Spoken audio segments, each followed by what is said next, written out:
Hello guys, good afternoon. Andito ako ngayon sa babuyan ng pamangkin ko. So guys, ito 7 na baboy siya. Ang laki oh. Yan guys.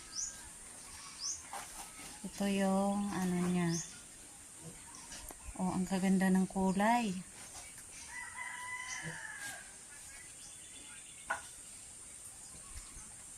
Wow, ganda.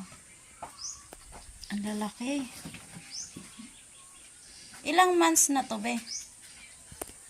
May 2 months na to? Ang lalaki, oh. Hi, dito kami ngayon sa babuyan. Ang lalaki ng baboy.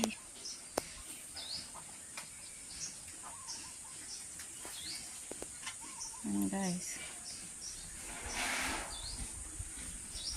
So, bye guys. Ayun lang. Ang cute ng mga baboy. 2 months. Magto 2 months pa lang to. Ayan yung tanawin.